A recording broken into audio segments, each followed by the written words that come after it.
Good morning, everybody. Can you hear me? Oh, good. So happy to see you this morning. So let's start with meditation. Take your attention inside, deep inside, down below your belly button. Allow your mind to free fall below your belly button.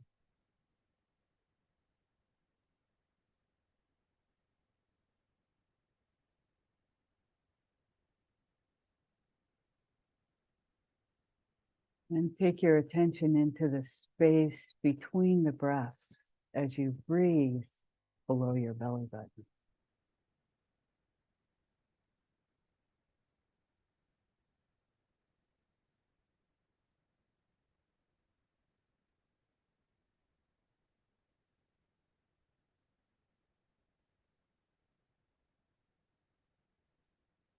As you feel into the connection, the personal divinity, great spirit divinity,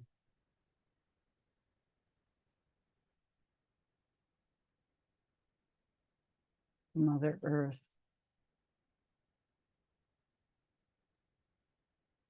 and the all of the all that is.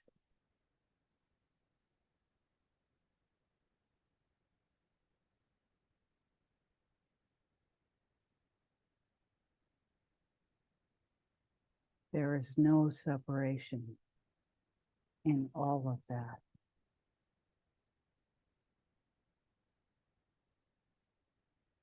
Allow your beingness to rest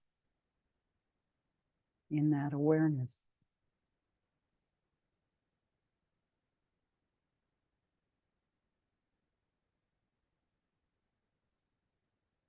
From the deeply personal through ultimate reality, we are one thing.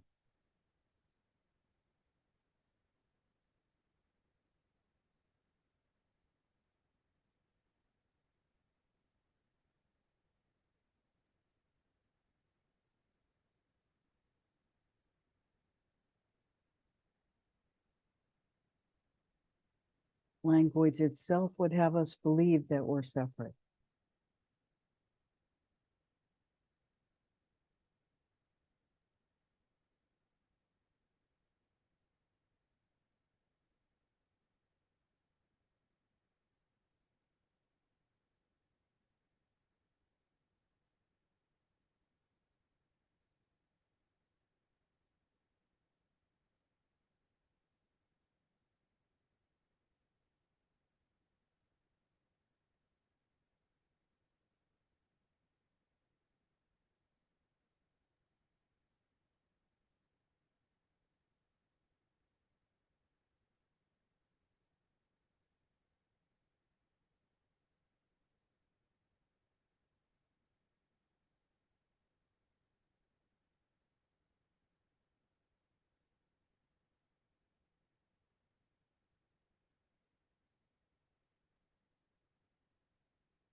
Allow everything that's not connected to that divinity to fall out of your awareness.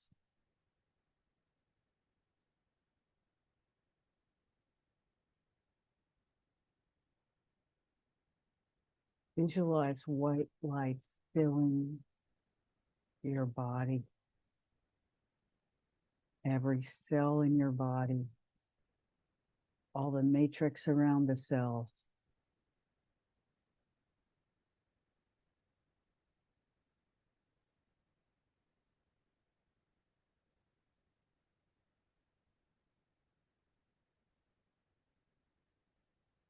Become a sponge filled with spiritual awareness.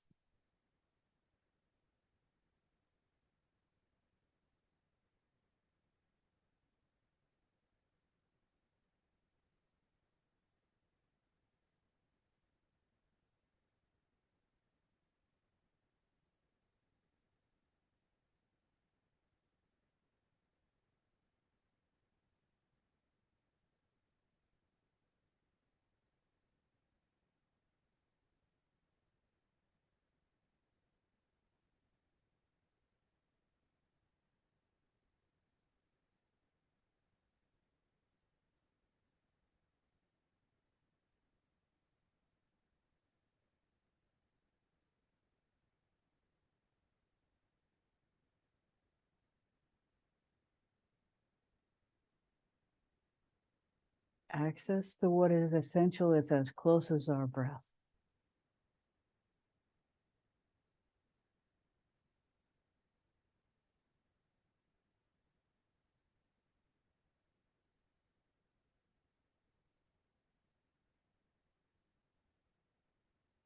Release all thought into breath.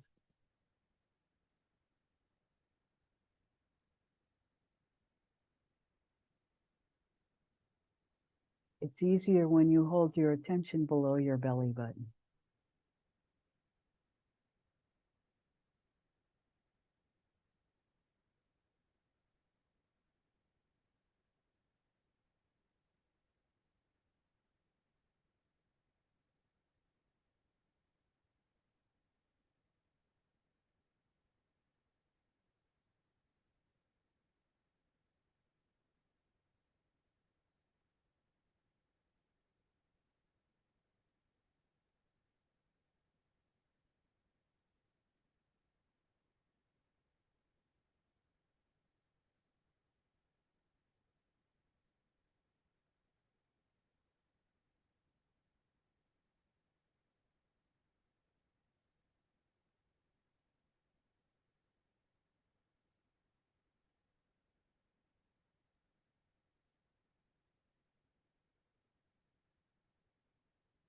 If you need a word, use Om.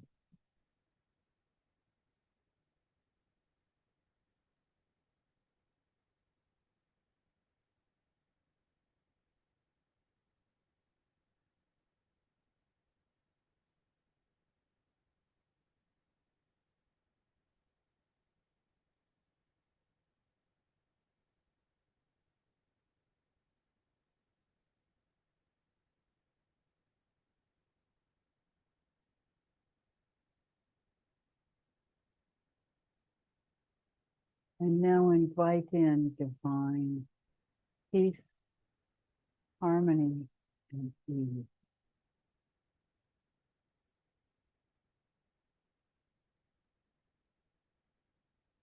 We get to choose what fills our space. Nothing else is welcome.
And now gently, gently from the space of divine awareness,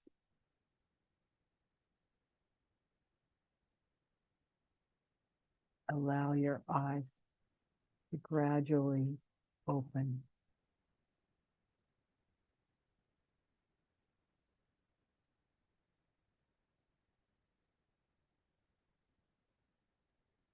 As you stay connected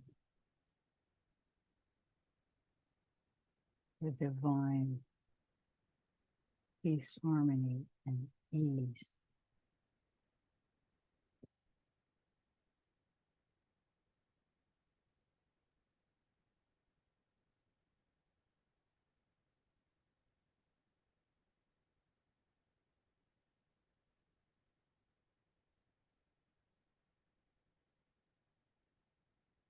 Part of what we want to say today is if we don't choose what we are resonating to, then we've left open a space for that which is unresolved within us, that shadow, to get a grip. And there are times when that shadow is more than welcome because we want to resolve it. And those times are when we're deeply engaging our inner work. But the rest of the time, we want to cultivate peace, harmony, and ease as our basic way of being in life.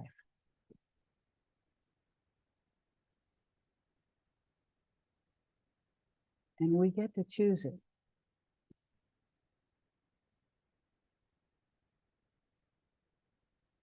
And with practice, it becomes easier. But it's definitely a practice where we breathe into the deepest part of ourselves.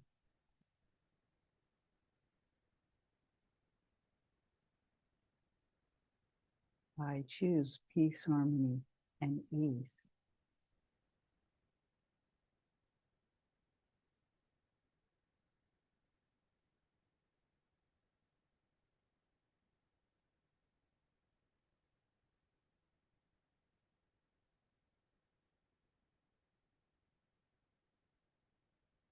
And the times we don't choose it are the times that we're consciously doing our inner work to be able to choose it more of the time.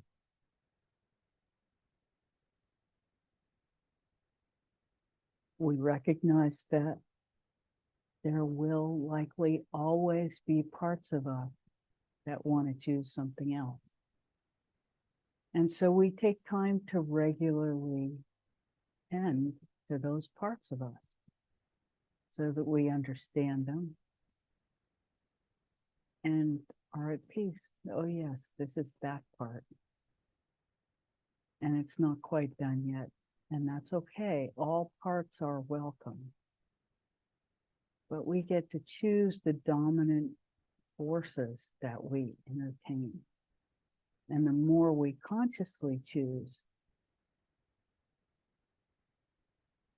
the more we become aware of what we're unconsciously choosing.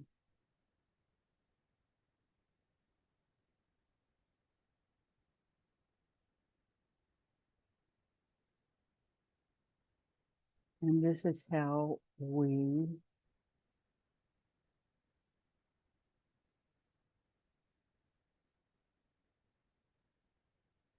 demonstrate our choice over and over and over.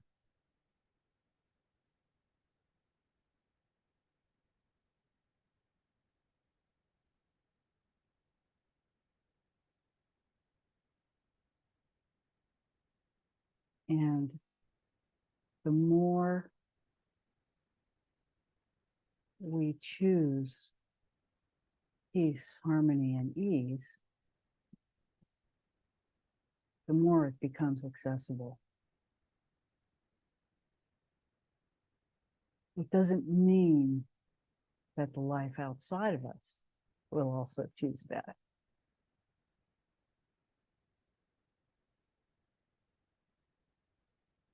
we have essentially no control over what comes our way.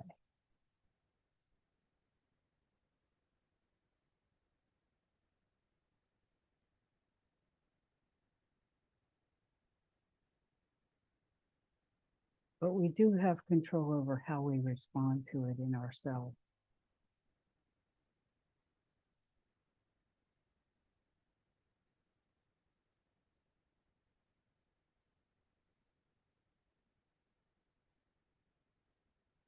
That's the most control we can have, is to choose.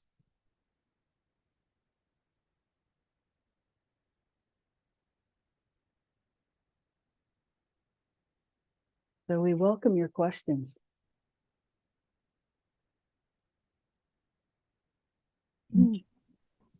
Yes.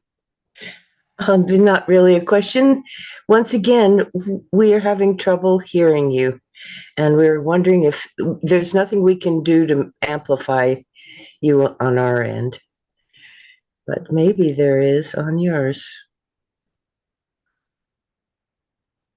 Mm.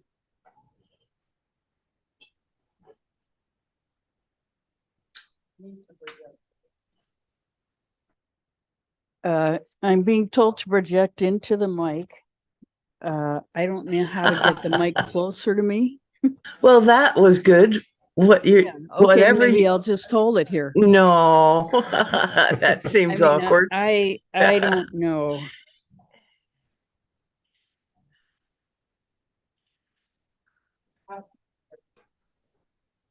I'm so sorry.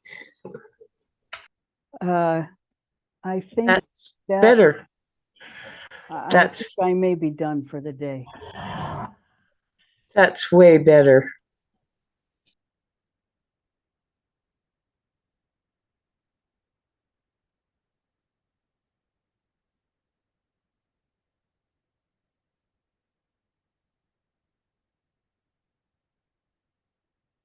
One thing I do want to do is take a moment to think of Nancy, who's in her recovery, Yes. and wish her well.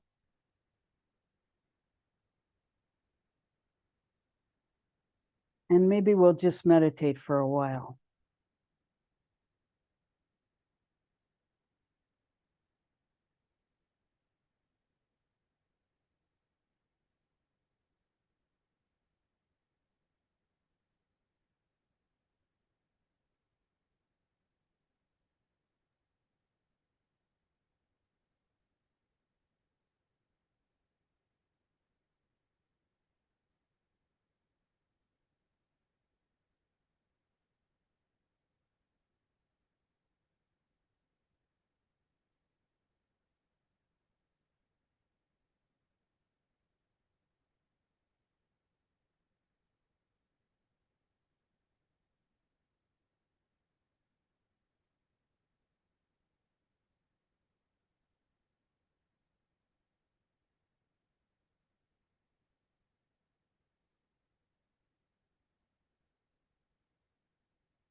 So I'm just going to tell the truth about what's happening for me. When I was a child, my mother was a singer. She was an opera singer. That was her training. And for various reasons, I, at a certain point, stopped talking and pretty much lost my voice.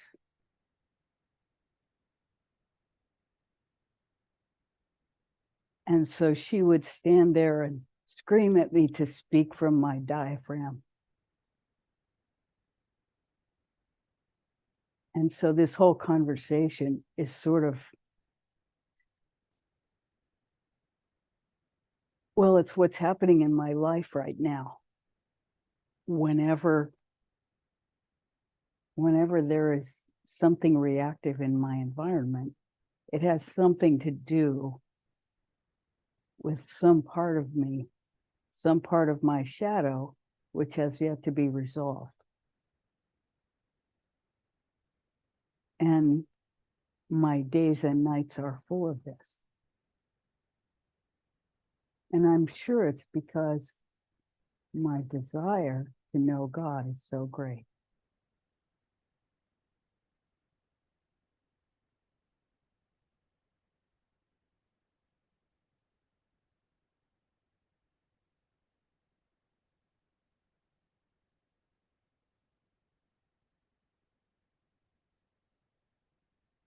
And I'm completely convinced that that becomes accessible from telling the truth.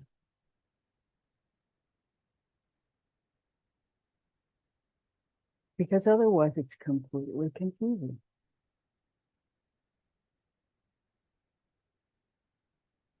And, cause and effect are linear concepts. And we know life is nonlinear. Life just manifests. It just does. And it is that source of life that we are cultivating our awareness of.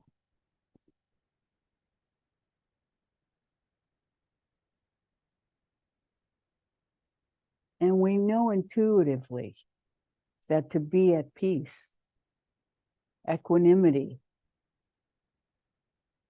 without rejecting anything,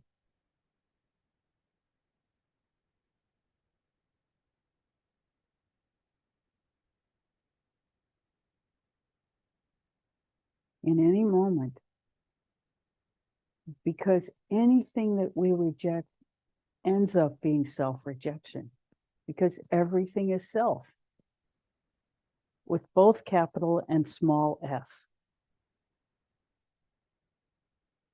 So if we are to love God, we have to love everything, inside and outside ourselves.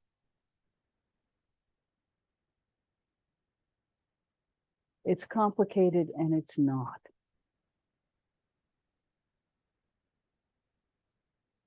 It's complicated because we have resistance.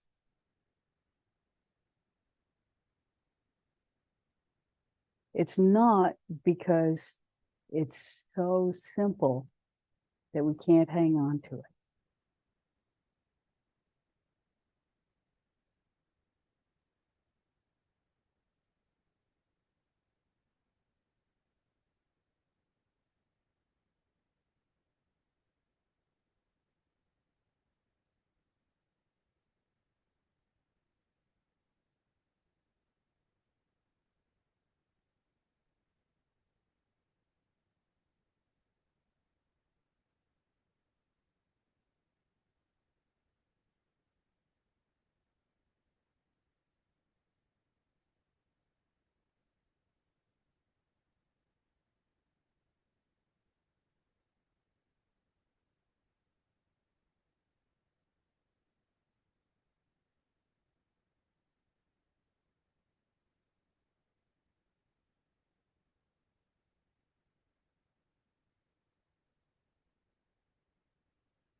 How may we serve?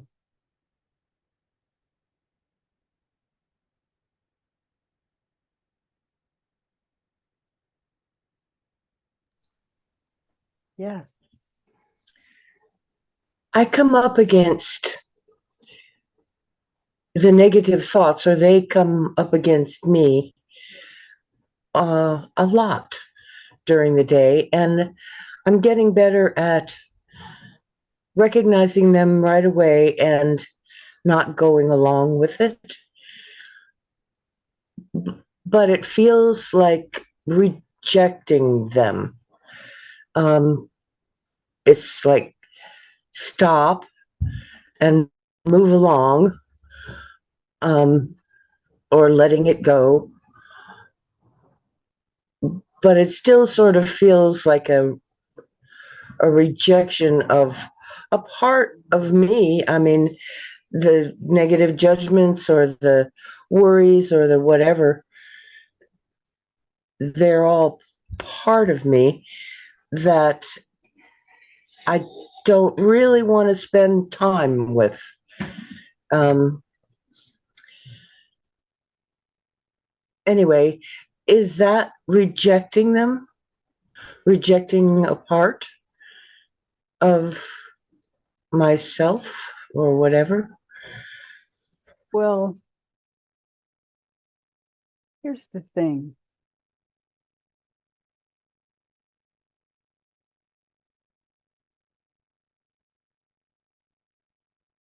In equanimity, there is no resistance.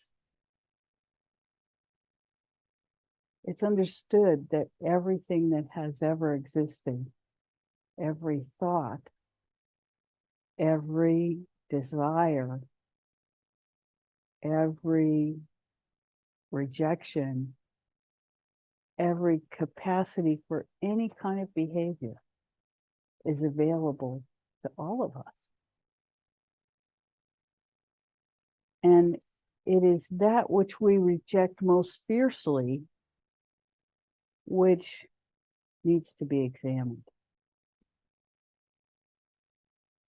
Not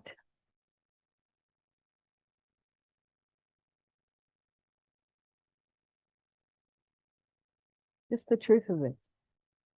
Is this the truth of who I am?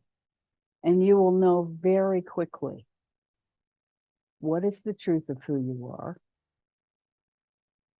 and what is false, because you don't want to be that. And there is the whole concept of spirituality is that the deeper we are in ourselves, the more connected we are to divinity. That divinity is always available. So if we call on that and we inquire into that about the truth, the ultimate truth of anything, it will take us back to that divinity. You know, this is a concept from Ramana Maharshi, that self-inquiry, that if you just say, who am I? What am I? And you just keep saying it until you know.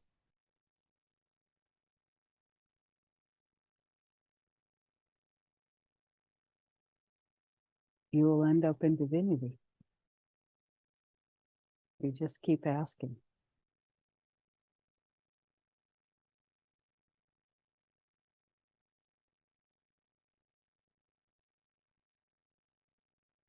Now, he did that in a cave for how many years? Decades, I think. I think at least 2 decades. And he didn't care. You know, he was bitten by every kind of insect and animal, and he was just in a cave, not paying attention to anything but God. And people would bring him food, make sure that sometimes I think they would probably feed him. Because he wanted to know. Actually, when I think he was 14 when his father died. I could be remembering it wrong, but I'm pretty sure he was 14. And he stood in front of a mirror and said, "Who am I?" And then he laid down at a certain point on the floor and died in that inquiry and was reborn, knowing himself as God. And shortly after that, his mother gave him money for books to go to school. And he took that money and took the train to Arunachala, the mountain where he went into meditation for the next several decades.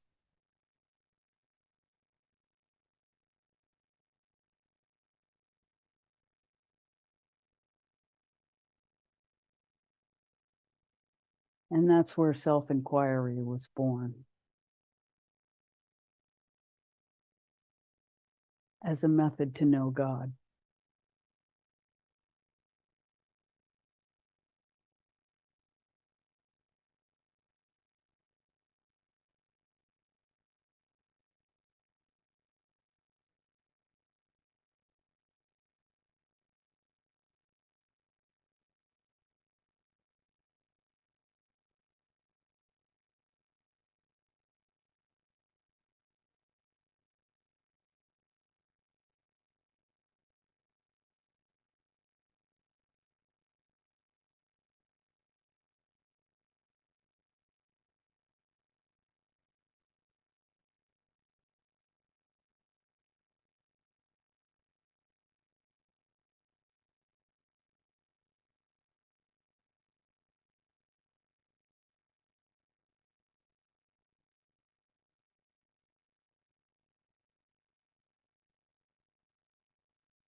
Andrew, do you have a question?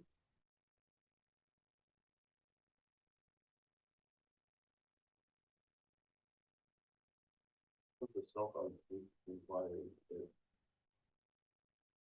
the question is being alive, you're just doing it. But also, what is the resistance? What is this law? What is this mode?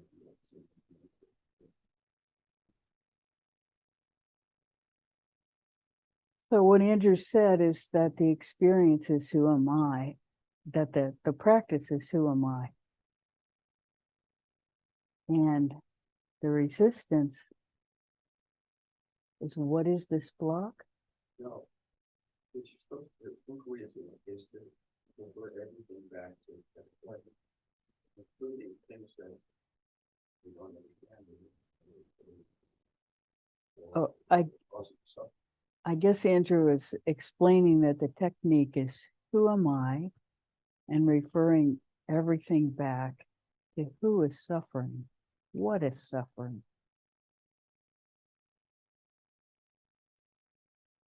Is that what you said?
in answer to that, and this isn't an all-inclusive answer, it's actually a very specific experience.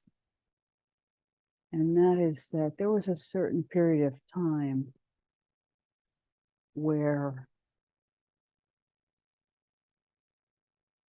I felt particularly vulnerable to forces greater than me who didn't have my highest best interests at heart. And I asked Gangaji about it.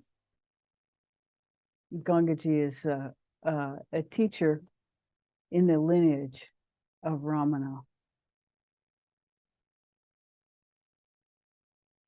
And her answer was, that which is real is beyond harm, cannot be harmed, cannot be created or destroyed. And it was a profound experience for me to take that in a moment when I felt psychically vulnerable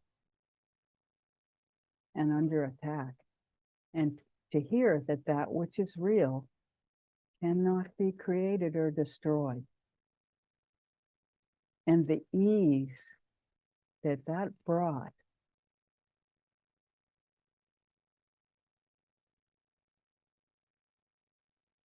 because our mind, sometimes it seems like the mind and emotions are distortion mechanisms, you know, that because they're programmed from a time when we didn't have the capacity to make choices.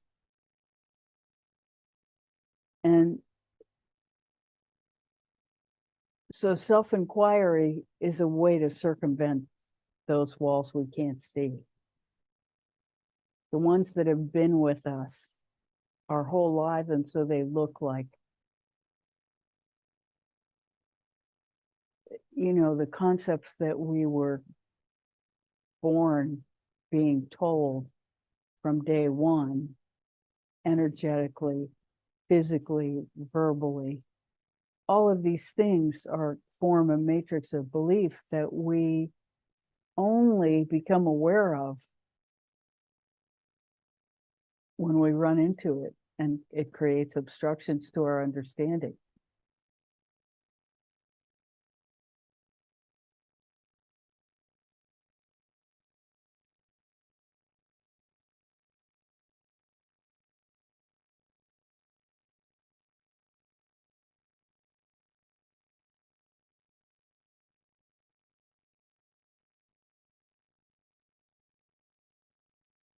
So to know that what's alive about us is beyond harm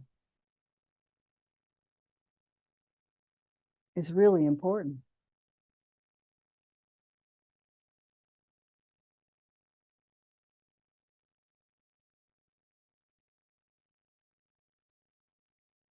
What created us is untouchable.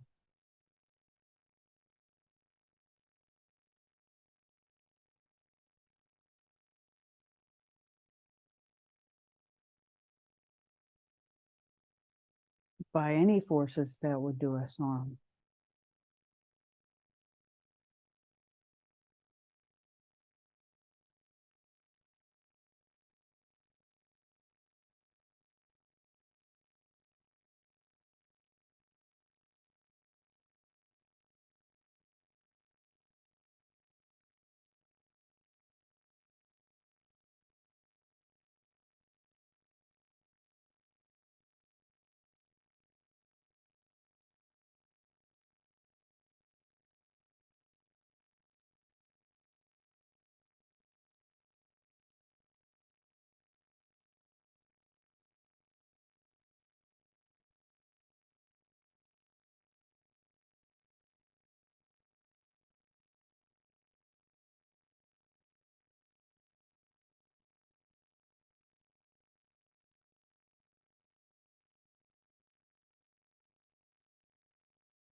How may we serve?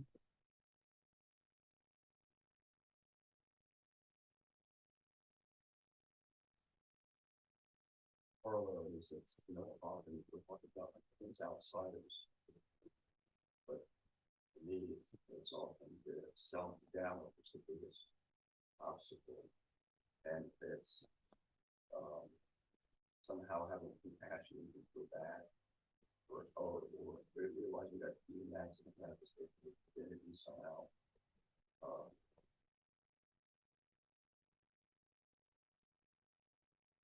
So Andrew said that for him, self-doubt is very often what is expressing itself inside as he is working.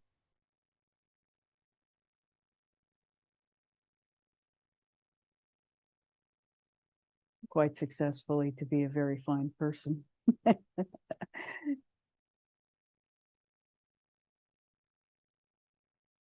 And that self-doubt is part of the divinity. It's part of the coming into your own, to know that that self-doubt is just part of the woodwork. And I think that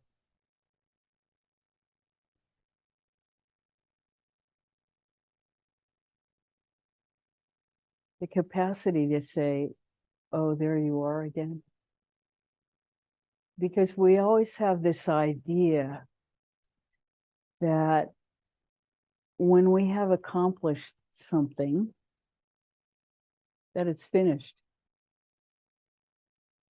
And that when something we feel we've overcome comes back, we feel like somehow we failed. Or somehow the system doesn't work. Somehow it's not true that we're divine. And we've just proved it because this thing that we thought we had accomplished is still there. And these are karmic gifts from the past that we are spiraling through, ever deepening our understanding and our practice and our capacity to rise above whatever it is that keeps us from loving ourselves. Because of course, loving ourselves is absolutely necessary before we can love anybody else. That's the fundamental truth. And all of it is a constantly moving target. All of it is constantly changing. And the beauty of decades of practice is that we recognize these patterns as patterns that are part of the framework. They're part of the matrix of belief that eventually we say, hi, you're welcome. And they dissolve like clouds. And sometimes they come and they stay. They're very persistent because they're proof of our failure. It's very tricky that way. Very, very tricky.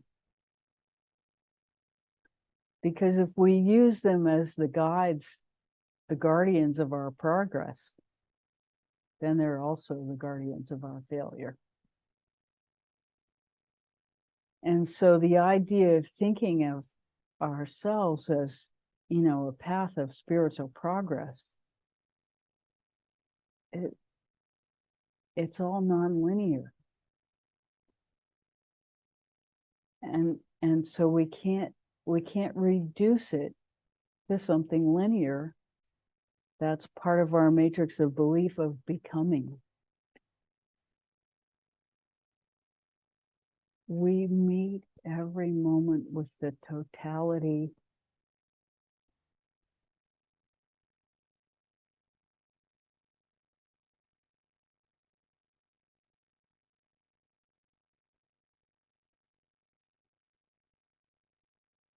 the totality of our experience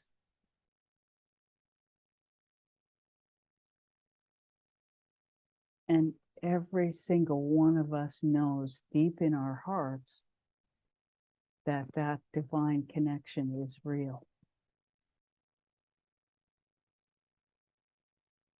And as close as the breath.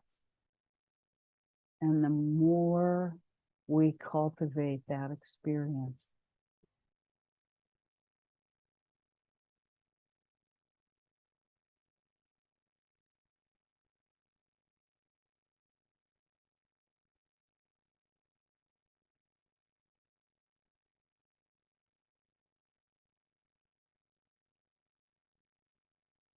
the more it becomes our reality.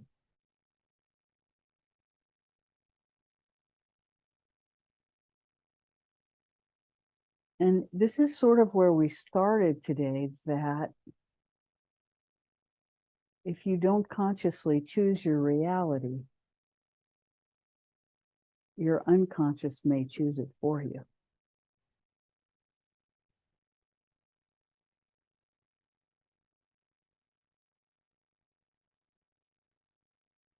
Because the choice is always made, moment to moment.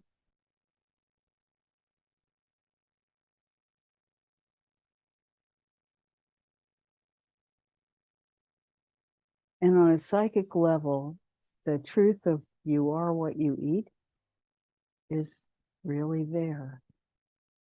The more you cultivate love and respect for yourself and everyone else, the more you become that.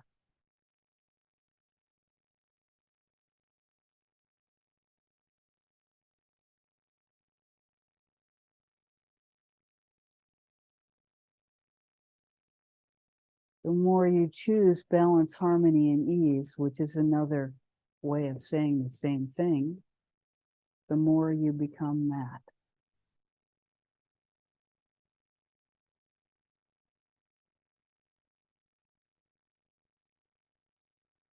The more accepting you become of your failures, the more accepting you become of the failures of everyone around you.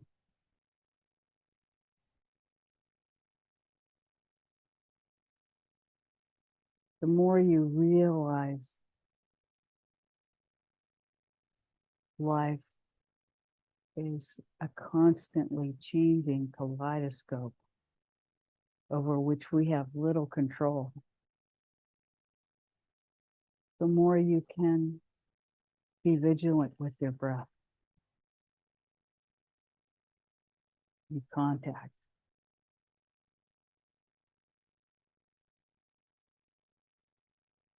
Contact with the real knowing that exists in every single one of us.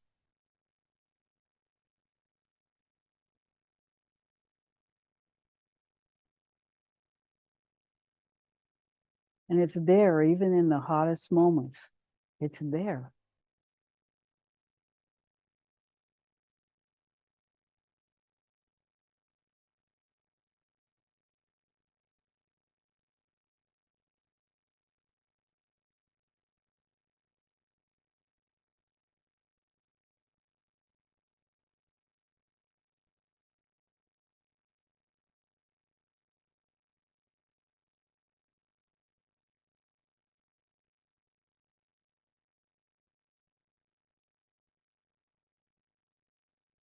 And all of it is an invitation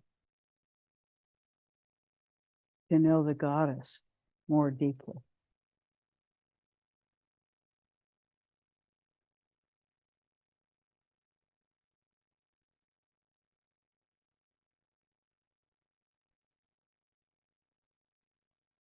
And we're saying it that way because it's important to understand that there is no gender. There is no gender preference in ultimate reality.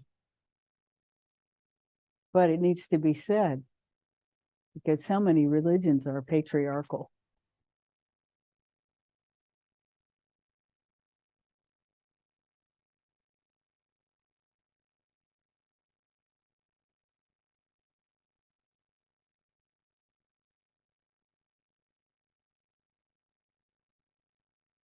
How many religious leaders have a not so subtle sexual bias for male superiority?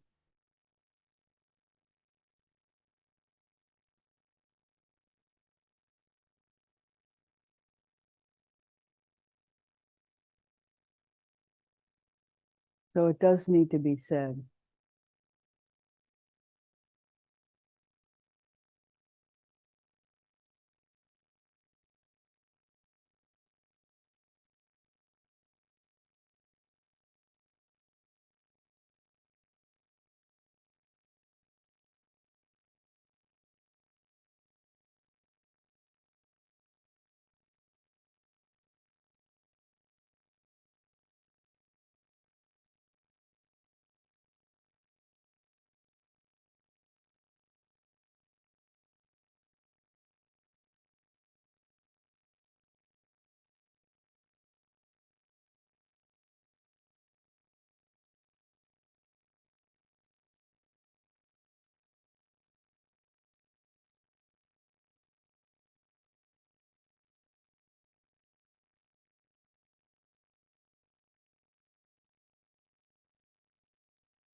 How may we serve?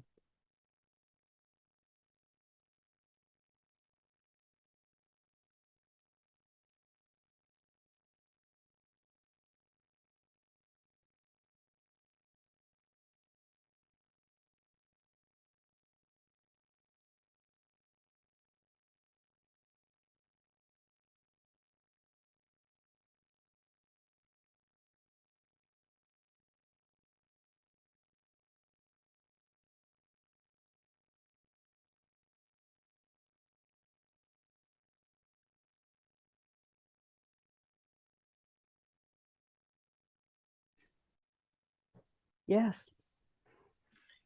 So when Andrew, we know it's Andrew, was talking about um,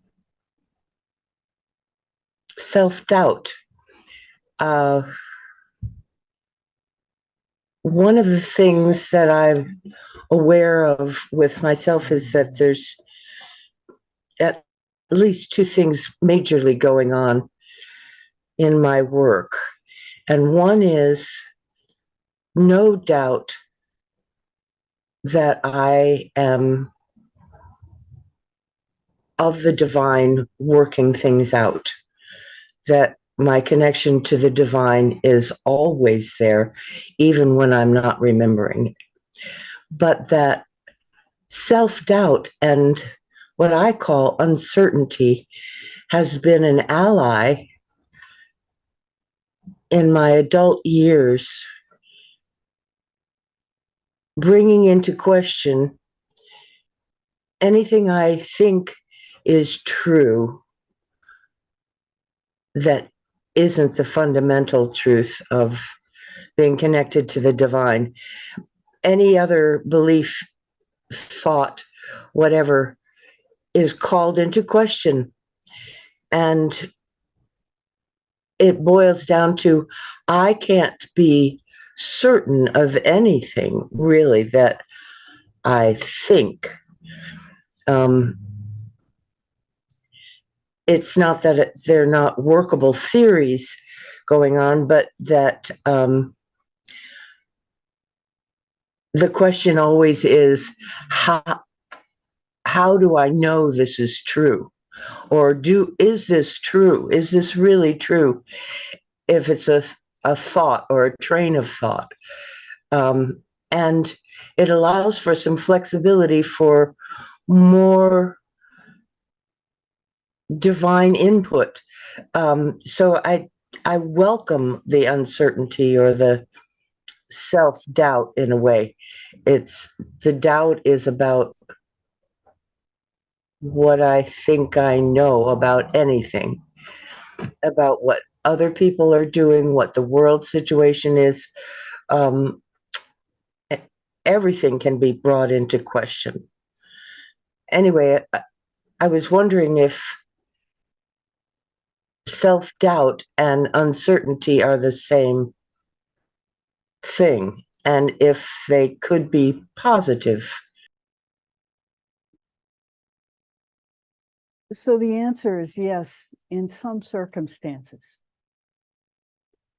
But this is not true for Andrew, so we're not speaking about him. But there are people, many people, who are not brought into this love, into this world in a field of love. And for those people, self-doubt is it's a different topic, because it has to do with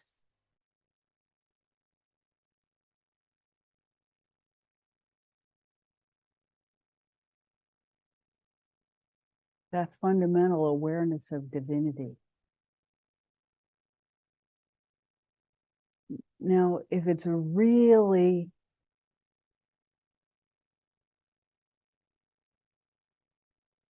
my personal experience, because I was immediately put in an incubator when I was born, that's when I met the gods.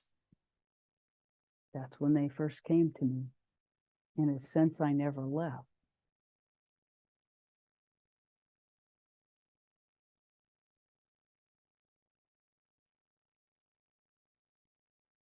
And I was there for 5 days before I was given back to my mother.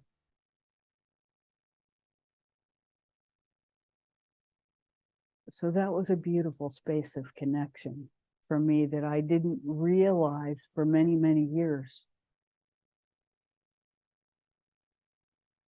And there's everything in between that we experience, from going back to divinity to, being welcomed. And depending on which child we are in the birth order, anything can happen in that early time. And other children play a big role too. They come into it pretty quickly. And that influences our sense of self-value and connection to divinity. So people who are born into a field of love are rare.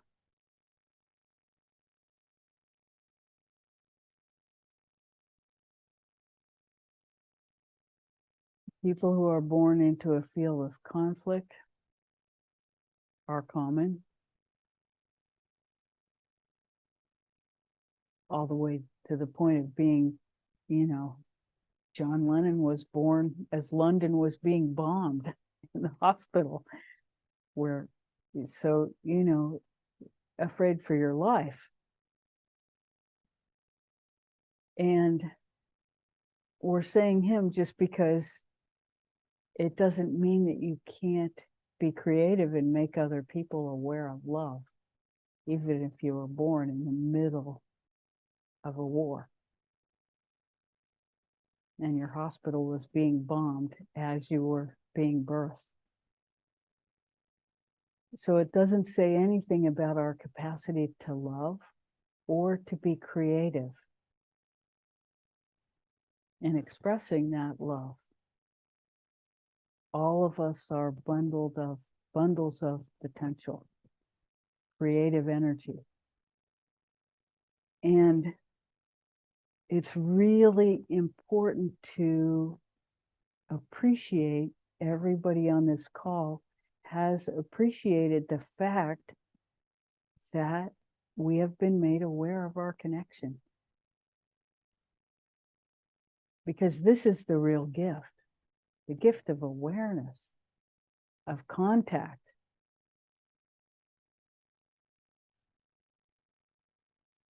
And then the task is for each of us to serve that creative potential as well as we can, because that's how we express our value for it.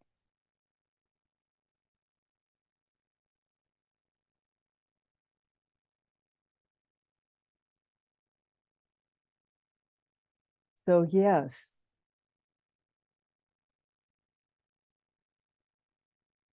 everything is double-edged.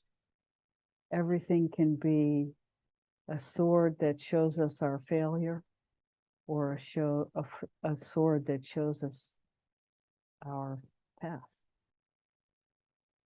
in the same moment. And we all have recurrent themes, you know, places we know are difficult.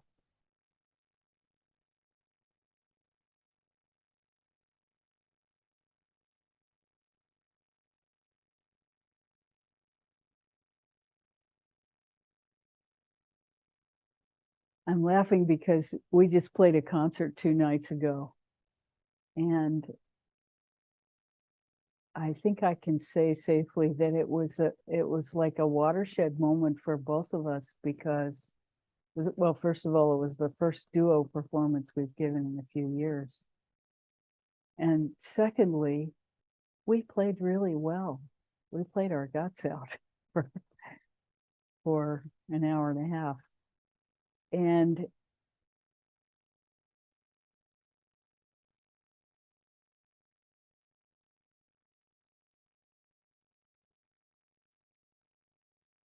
it's interesting because it's in the field of a lot of challenge too, not musical challenge, but challenge in our lives. And no, I'm just so grateful for that experience. Wanted to share it with you. Because, you know, having worked on creative expression for my entire life, having a performance go that well and really having the capacity to sort of transcend the technique in the moment, it's a great gift to have that experience in creativity. And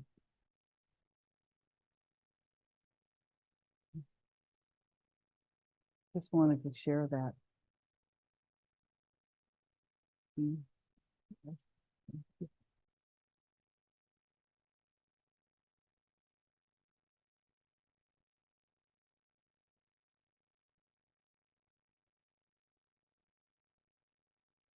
And always with, performance art, it's in a way fleeting.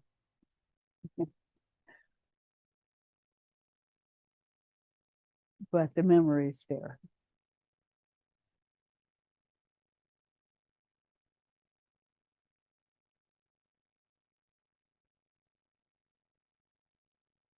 So we're getting close to time. Unless somebody has a question, we'll move into meditation. Thank you so much for coming today.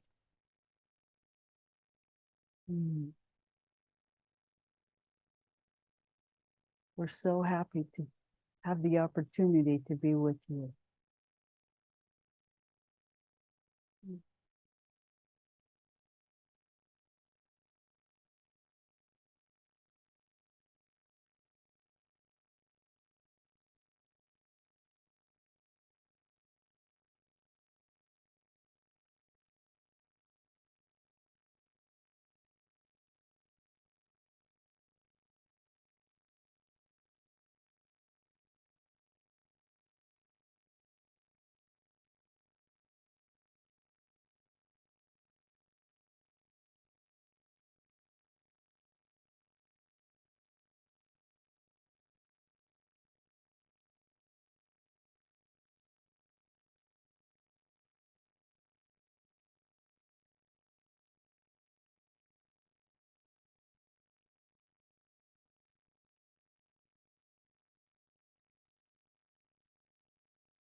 Thank you so much for coming today.